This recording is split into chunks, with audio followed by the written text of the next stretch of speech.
வணக்கம் எனது அருமை உறவுகளே. இன்றைக்கி ஒரு பேப்பரில் நியூஸ்லலாம் பார்க்கும்போது ஒரு டாக்டரு அவரோட ஒய்ஃபு 2 பசங்க 4 பேர் இறந்துருக்காங்க. அதுவும் சூசைட் பண்ணியா. உண்மையில ரொம்ப மனசு கஷ்டமாக இருக்குது. அந்த பசங்க கண்ணில் எத்தனை கனவுகள் இருந்திருக்கும், மனசில் எத்தனை கனவுகள் இருந்திருக்கும் இல்லையா. அவங்க இறந்தாங்க, ஓகே, அவங்க ஒய்ஃப் இறந்தாங்க, உங்கள் பிள்ளைங்களுக்கும் இறந்துருக்காங்க. 19 வயசு பையனுக்கு எவ்வளோ கனவுகளோடு இருந்திருப்பான், 17 வயசு பையன் எவ்வளோ கனவுகளோடு இருந்திருப்பான். இவர் டாக்டருக்கே இந்த நிலமை அப்படின்னா நம்மளாம் சராசரி மனுஷங்க. நம்ம 1000 சுமைகளை சுமந்துக்கிட்டு தான் ஒவ்வொரு நாளும் வாழ்கிறோம். தூங்கும் போதும் கஷ்டத்தோடு தூங்குறோம், எழுதும் போதும் கஷ்டத்தோடு எழுந்துரும். ரொம்ப பெரிய ஷாக்கிங்காக இருக்குது. காரணம் சோசியல் மீடியா, அந்த சமூகம். ஏன்னா ரொம்ப ஆடம்பரத்துலேயும் சில பேர் ஆடம்பரமாக இருக்கோம், சந்தோஷமாக வாழ்கிறோன்னு காமிக்கிறாங்க. சில பேர் கீழே போயிட்டு நாங்கள் ரொம்ப கஷ்டப்படுறோம்னு சொல்லிட்டு இப்போ அனுதாபத்தை வாங்கி வாழ்கிறாங்க. இதெல்லாம் பார்க்கும்போது அவங்களுக்கு எப்படி சொல்கிறதுனே தெரியல. ரொம்ப கஷ்டமாக இருக்குது. இதெல்லாம் பார்க்கும்போது கேட்கும்போதெல்லாம் எனக்கு ரொம்ப மனசே சங்கடமாகுது. இந்த உலகம் எங்கே போயிட்டுருக்கு, இந்த பிள்ளைங்களோட வாழ்க்கையை அவங்க தாய் தகப்பன் அந்த மனைவியாக வந்தவங்க எவ்வளோ கனவுகளோடு வந்திருப்பாங்க. இவர் ஒரு டாக்டர். அப்போ ஒரு டாக்டரே இந்த நிலமை அப்படின்னா அவங்களோட பிள்ளைங்களை வேற நம்ம கொன்று என்னத்தை சொல்கிறதுனே தெரியல. எனக்கு ரொம்ப பயமாக இருக்குது. ஏன்னா வாழ்கிற வாழ்க்கையே பயமாக இருக்குது. எனக்குலாம் அழுகையாக வருது. இந்த பசங்க கண்ணில் எவ்வளோ கனவுகளோடையும் மனசில் வலியோடையும் அந்த பையன் இறந்துருப்பான். 2 பிள்ளைங்க, அது இப்போ ஆம்பளை பசங்க. உங்களுக்கு வேண்டாம்னா நீங்கள் இறந்துருக்கலாம், உங்கள் ஒய்ஃபை அவங்க கல்யாணம் பண்ணக்கு அவங்கள கொண்டுட்டு உங்கள் பிள்ளைங்களை கொண்டு அப்படி என்ன நம்ம சாதிக்க போகிறோம், எதை நோக்கி போக போகிறோம், பயமாக இருக்குது. அதே மாதிரி சோஷியல் மீடியா இப்போ நம்ம சோஷியல் மீடியாவை எடுத்தால் எனக்கு என்ன சொல்கிறதுனே தெரியல. அவ்வளோ வலிக்குது மனசு. இருந்தாலும் தயவுசெய்து தற்கொலை தீர்வலை. இப்போ நாங்களாம் ஒரு நோயோட போராடி ஒரு உயிர் வாழ்றதுக்கு எவ்வளோ கஷ்டப்பட்டிருப்போம். ஒரு உயிரை காப்பாற்றுறதுக்கு எத்தனை கஷ்டங்கிறது எனக்கு தெரியும், எவ்வளோ போராடி இருப்போங்கிறது என் குடும்பத்துக்கு தெரியும். ஆனால் ஈஸியாக அவர் ஒரு டாக்டராக இருந்து எத்தனை உயிர்களை காப்பாற்ற வேண்டியவர், அவரோட 2 பிள்ளைங்க, அவர் ஒய்ஃப் 4 உயிர்கள் போயிருக்கு.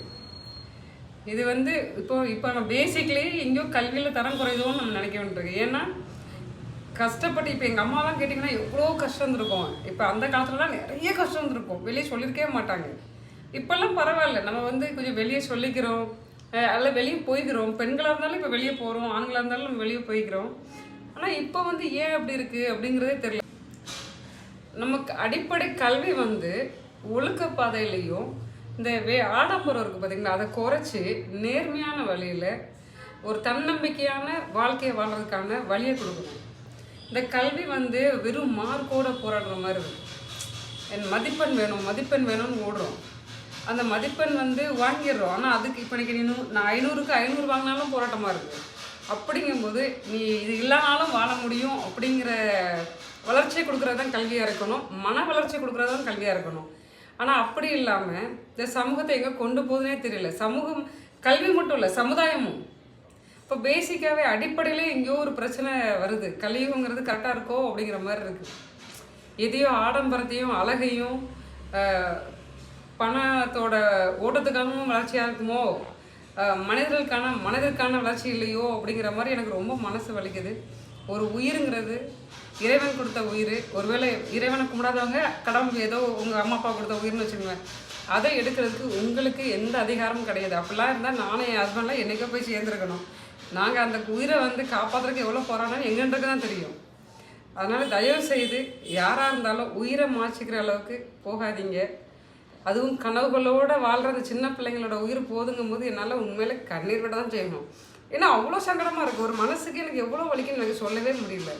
இந்த சமுதாயம் இப்போவே இப்படி போயிட்டுருக்கு. இன்னும் நாள் ஆக எப்படி போக போதும்னு நினச்சா ஒரு சராசரி பெண் தாயாக ஒரு பெண்ணாக நான் உண்மையில ரொம்ப வருத்தப்படுறேன்.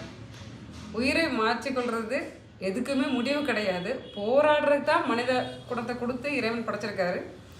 நம்ம கல்வியோ நம்மளோட சமுதாயமோ போராட்டங்களோடு எப்படி மனுஷன் வளரணும்னு சொல்லி கொடுக்கணும். உயிரை முடிச்சுக்கிறதுக்கு எந்த ஒரு மனித வளர்ச்சியோ சமுதாய வளர்ச்சியோ இருக்கக்கூடாது. தயவுசெய்து உயிரை மாற்றிக்காதீங்க. நன்றி.